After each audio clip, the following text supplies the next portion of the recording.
Every man wants meaning, but not every man is willing to walk where God sends him. We say we want purpose, but what we really want is comfort that feels purposeful. We want God to use us, just not in ways that stretch us. But the truth is, God's call rarely fits into the life you built for yourself. Look at Abraham.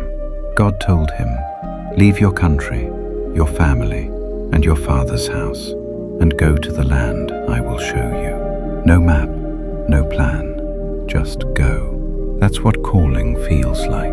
It doesn't come with clarity, it comes with movement. God said, "Go," and Abraham obeyed, and the world was changed through that one yes.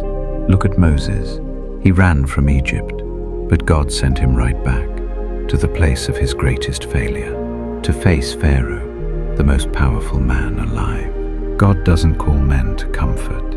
He calls them to confrontation, confronting fear, confronting failure, confronting the lies that say you can't. And Peter, he didn't walk on water because he was brave. He walked because he heard a voice say, "Come." He stepped out, trembling, but he stepped out. That's what faith is. It's not confidence. It's surrender. Faith isn't seeing the road. It's walking when you can't. It's trusting that one step of obedience will hold when everything in you is screaming that you'll drown. You keep asking God for clarity, but He's not hiding the path. He's training your trust. If He showed you the whole story, you'd probably run the other way. If you saw the storms before the miracles, the rejection before the reward, the breaking before the blessing, you'd never say yes. So instead, He gives you one step, one word, one whisper, and waits for your obedience. When God calls a man, He doesn't hand him comfort, He hands him fire. He calls him to build what others won't, to pray when others sleep, to lead when others hide, to speak when everyone else stays silent. That's what makes calling lonely sometimes, because purpose doesn't come with applause. It comes with weight, the kind of weight that shapes your soul, tests your heart, and burns out everything that doesn't belong. You keep wondering why it feels so hard, why you feel unseen, why it feels like no one understands what you're carrying. But maybe that's because your assignment isn't supposed to be understood. It's supposed to be obeyed. Many are called, but few are chosen. Not because God picks favorites, but because few say yes. The difference between the called and the chosen isn't talent, it's obedience. The chosen ones answered. They didn't wait until they had it all together. They obeyed in imperfection. They moved even when they were scared. They trusted even when it didn't make sense. You've been waiting for a sign, but what if the sign is simply that you're still here, still breathing, still hearing this right now? Maybe God's been calling you, not with a loud voice, but with a quiet tug, that feeling you can't shake, that restlessness that won't go away. That's not anxiety, that's assignment. Stop chasing signs. Stop chasing perfect timing. Start chasing obedience, because obedience will always lead you into purpose, even if the road looks like chaos at first. You'll find your purpose on the other side of yes, saying yes to God, yes to what you don't understand, yes to what you can't control, yes to the fire that refines you. The man God calls doesn't live for comfort, he lives for impact. He builds altars, not platforms. He seeks heaven's approval, not man's applause. And maybe that's what God is doing in you right now. Maybe that's why He's been stripping things away.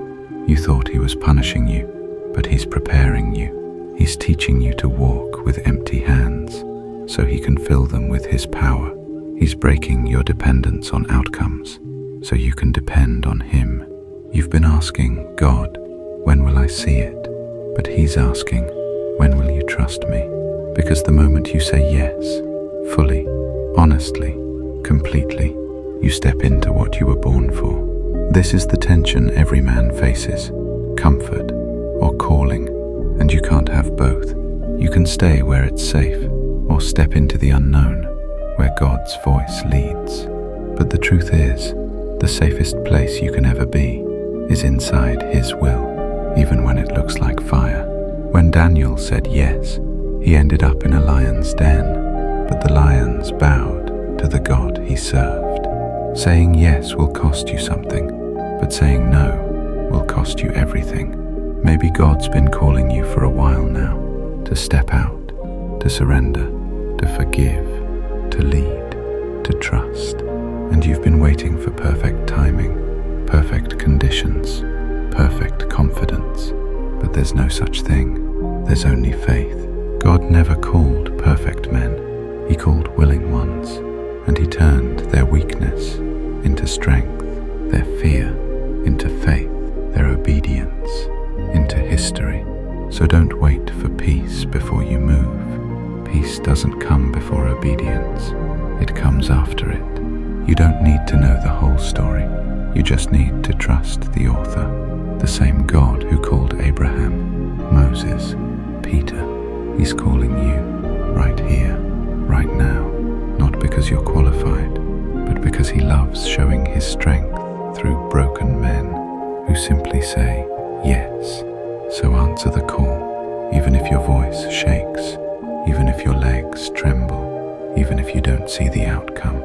Because when you walk where He leads, you'll find meaning deeper than success, purpose greater than comfort, and life fuller than anything you could have built on your own. You were never called to fit in.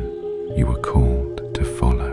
And the one you're following, he's worth everything you'll leave behind. So go, step out, say yes, and don't look back.